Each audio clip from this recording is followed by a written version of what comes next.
आप देख रहे हैं न्यूज़ 11 भारत का डिजिटल प्लेटफॉर्म है। मैं हूं आपके साथ अंकिता शर्मा। देखिए, झारखंड में सरकारी नौकरी की परीक्षा, लाखों युवाओं की उम्मीद और सालों की मेहनत, और अब वही भर्ती प्रक्रिया सवालों के घेरे में। जेपीएससी और जेएसएससी की भर्ती परीक्षाओं को लेकर झारखंड में शुरू हुआ विवाद अब सुप्रीम कोर्ट तक पहुंच चुका है। लेकिन सवाल सिर्फ एक परीक्षा का नहीं, सवाल है क्या झारखंड में सरकारी नौकरी की पूरी चयन प्रक्रिया सवालों के घेरे में आ गई है। जेपीएससी जेएसएससी विवाद, नौकरी से न्याय तक आखिर सिस्टम में गड़बड़ी कहां हुई। विवाद की शुरुआत की अगर हम बात करें तो आपने लगातार वो तस्वीरें देखी होंगी। सड़क से लेकर सदन तक ये मुद्दा उठाया गया था। विवाद की शुरुआत झारखंड में सरकारी भर्ती परीक्षाओं को लेकर छात्रों का आंदोलन कई हफ्तों से चल रहा था। अभ्यर्थियों ने जेपीएससी और जेएसएससी की कई परीक्षाओं में कथित अनियमितताओं, पारदर्शिता की कमी और परीक्षा प्रक्रिया पर सवाल उठाए। आंदोलन के दौरान छात्रों की प्रमुख मांगों में निष्पक्ष जांच, पारदर्शी भर्ती प्रक्रिया और कथित गड़बड़ियों की स्वतंत्र जांच शामिल रही। मामला बढ़ता गया, सड़कों पर आंदोलन हुआ, पुलिस के साथ टकराव की घटनाएं सामने आई और अब मामला देश की सबसे बड़ी अदालत तक भी पहुंच गया है। इसी बीच झारखंड सरकार ने 44 भर्ती परीक्षाओं की सूची जारी की, जिन्हें कथित अनियमितताओं के चलते रद्द किया गया। इनमें जेपीएससी और जेएसएससी से जुड़े कई महत्वपूर्ण परीक्षाएं शामिल हैं। वहीं रद्द की गई परीक्षाओं में सिविल सर्विसेज, सिविल जज, असिस्टेंट पब्लिक प्रोसिक्यूटर और drug inspector, assistant professor, assistant engineer और फॉरेस्ट से जुड़े पदों की परीक्षाएं भी शामिल हैं। यानी विवाद अब सिर्फ एक भर्ती तक सीमित नहीं है, सवाल अब पूरे सिस्टम पर ही उठ रहा है। आगे हम बात करें तो जेएसएससी सीजल विवाद की बात करते हैं। इन परीक्षाओं में सबसे ज्यादा चर्चा जेएसएससी सीजल को लेकर हुई। छात्रों के लंबे आंदोलन के बाद सरकार ने जेएसएससी सीजल समेत कई परीक्षाओं को रद्द करने का फैसला लिया और सरकार ने परीक्षा व्यवस्था में सुधार के लिए कदम उठाने की बात कही। लेकिन कहानी यहाँ खत्म नहीं हुई, क्योंकि जिन परीक्षाओं के जरिए कुछ उम्मीदवार पहले ही नियुक्त हो चुके थे, उनके सामने भी अब नौकरी बचाने का सबसे बड़ा सवाल खड़ा हो गया। एक तरफ वे छात्र जो कहते हैं कि अगर परीक्षा में गड़बड़ी हुई है तो जांच होनी चाहिए, तो दूसरी तरफ वे अभ्यर्थी हैं जिन्हें इसी प्रक्रिया के जरिए नौकरी मिल चुकी है और अब उनकी नियुक्ति पर असर पड़ने की आशंका है। यानी कि एक ही विवाद में दो पक्ष खड़े हो गए हैं। एक तरफ परीक्षा में पारदर्शिता की मांग है, तो दूसरी तरफ नौकरी बचाने की चिंता है। झारखंड हाईकोर्ट ने कुछ नियुक्तियों को रद्द करने वाले सरकारी आदेशों को अंतरिम रोक लगा दी और इससे मामला और भी ज्यादा झारखंड में पेचीदा हो गया।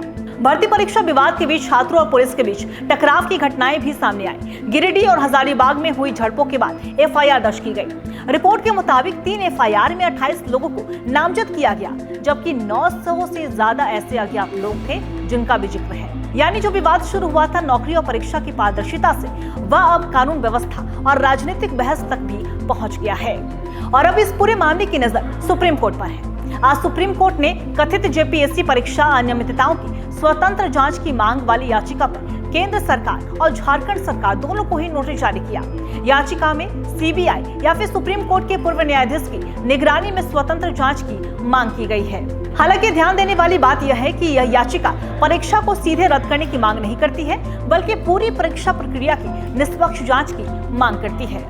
अब सबसे बड़ा सवाल है कि अगर किसी भर्ती परीक्षा में गंभीर अनियमितता के आरोप लगते हैं तो जांच की सीमा कहां तक जाएगी। क्या सिर्फ परीक्षा प्रक्रिया की जांच होगी या फिर क्या परीक्षा केंद्रों की भूमिका भी देखी जाएगी। क्या ओएमआर, प्रश्न पत्र, स्कैनिंग और परीक्षा से जुड़े टेक्निकल सिस्टम्स की जांच होगी। और अगर जांच में किसी स्तर पर गड़बड़ी साबित होती है तो उन उम्मीदवारों का क्या होगा जिन्होंने इसी प्रक्रिया से नौकरी हासिल की।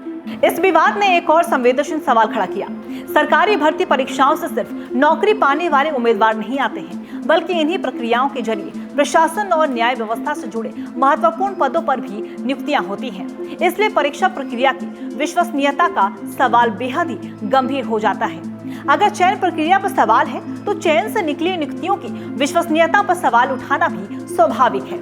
लेकिन यहाँ भी एक बात साफ रखना जरूरी है कि सिर्फ आरोप लगने से किसी अधिकारी या फिर नियुक्त उम्मीदवार की नियुक्ति गलत साबित नहीं हो जाती। इसलिए जांच और अदालत की प्रक्रिया पूरी होनी बेहद ही जरूरी है। सरकार की तरफ से भर्ती प्रक्रिया में सुधार और कथित अनियमितताओं की समीक्षा के लिए कदम उठाए गए हैं। सरकार ने 44 परीक्षाओं की सूची जारी की है और अलग अलग मामलों में जांच या फिर समीक्षा की प्रक्रिया आगे बढ़ाई जा रही है। वहीं छात्रों की मांग है कि पूरी प्रक्रिया की स्वतंत्र और निष्पक्ष जांच हो, ताकि भविष्य में अभ्यर्थियों को ऐसी स्थिति का सामना ना करना पड़े। झारखंड की इस पूरी कहानी में सबसे बड़ा सवाल सिर्फ यह नहीं है कि कौन दोषी है, सबसे बड़ा सवाल यह भी है क्या राज्य के युवाओं का सरकारी भर्ती व्यवस्था पर भरोसा वापस आ पाएगा, क्योंकि एक सरकारी नौकरी के पीछे सिर्फ एक परीक्षा नहीं होती है, उसके पीछे महीनों और कई बार सालों की तैयारी होती है। घर वालों की उम्मीद होती है, पैसे खर्च होते हैं और उम्र भी निकलती है और सबसे ज्यादा भविष्य दांव पर लगा होता है।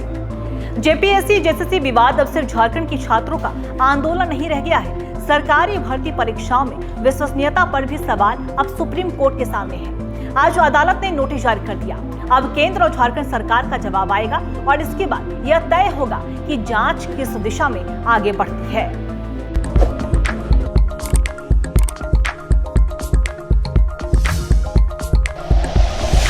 Like and share videos, subscribe करें हमारा चैनल और प्रेस करें बेल आइकॉन।